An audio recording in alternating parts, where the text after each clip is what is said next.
Hello there, I'm Freeman Lothridge and welcome to Wild Mud on the Red River.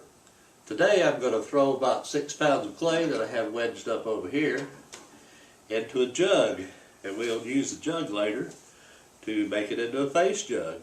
So let's get changed into our play clothes and get started. About 6 pounds of clay weighed out over here, and 6 pounds is about what I throw a gallon-sized jug out of. Now if you look at the wheel head, this is an old Robert Brent CX wheel from 1972. And I've had it since it was new.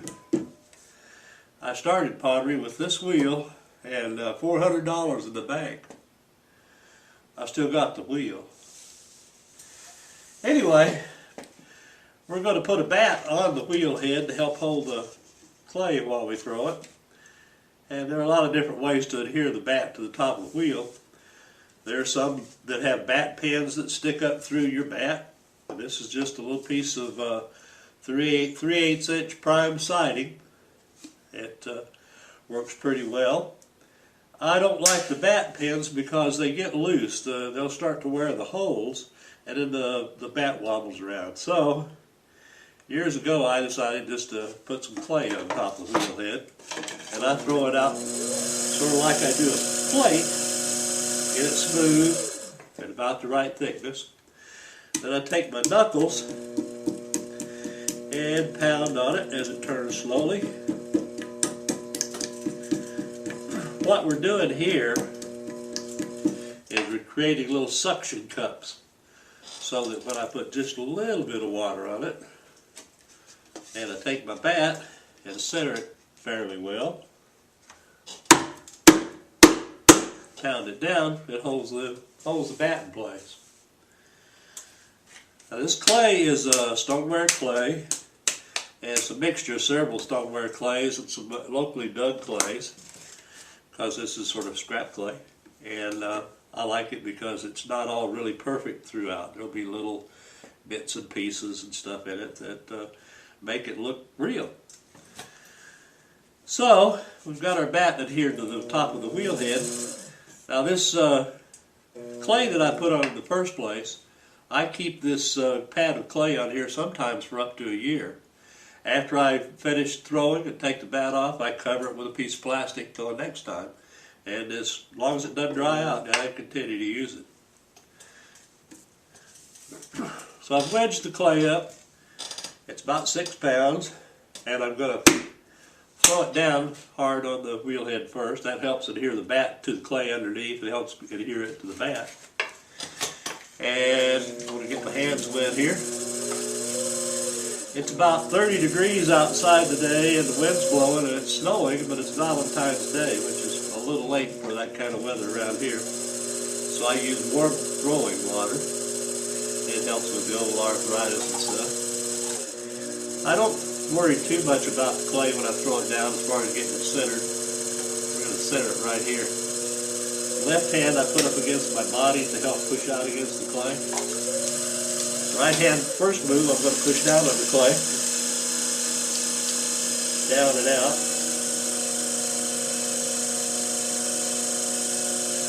Release it slowly.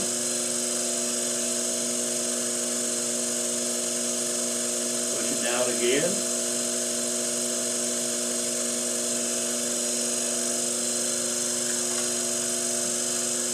Now I'm going to open it. Take both thumbs, go right straight down the middle. Until I get to where I want to leave. I want to leave about 3/8 of an inch for the bottom. Then I pull straight across the bottom, slowly.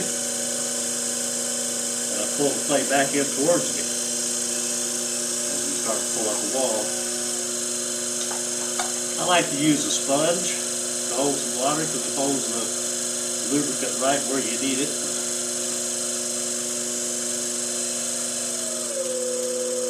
So for our first pull, I'm going to reach down underneath the bottom of the clay there. Sweep it right straight up.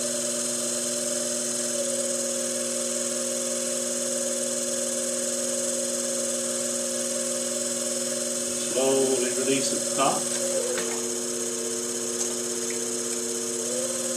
Now if you throw it a cylindrical shape, you want to keep the top end close, or else it gets away from you, and then it's really hard to collar it back in. So, put a little water down at the bottom again.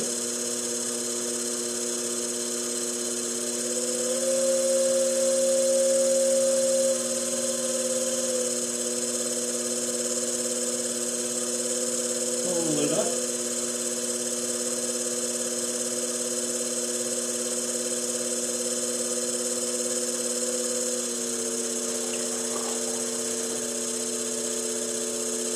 And we'll do it again. I push it out from the inside. My outside hand goes up under that lump when I push it out and sweeps it up to the top.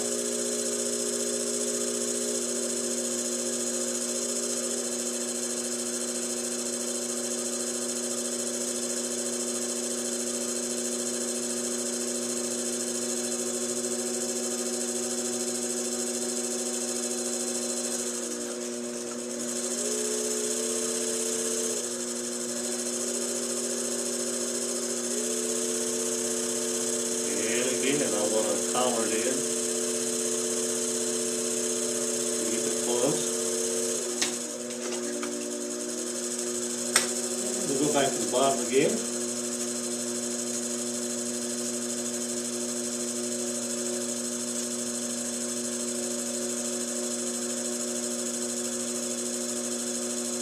Start releasing the pressure about here so you don't tear the top of the jug off. Takes less pressure to move the top part of the clay than it does the bottom. Also slow the speed of the wheel up just a little bit.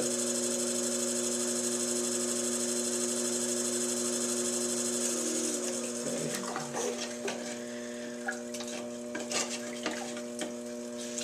Reach back down in with a sponge and get as much of the clay slurry out as possible.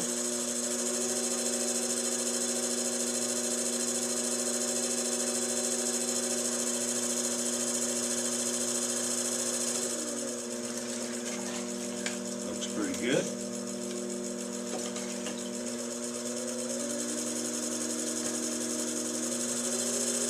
Yeah, I want to collar this just a little bit, just to keep it all straight and true. Now we'll shape it.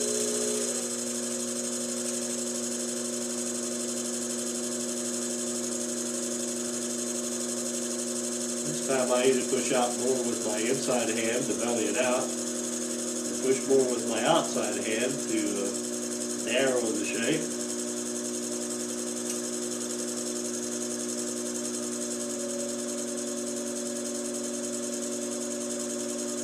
I like to throw it fairly light, because this will be sculpted and I'll add lots of other stuff onto it.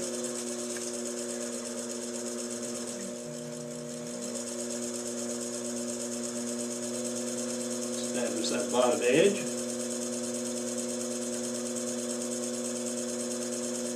I like the old jug shapes from the early 1800s that started out kind of narrow at the bottom and they belly out a little higher than the middle of the jug.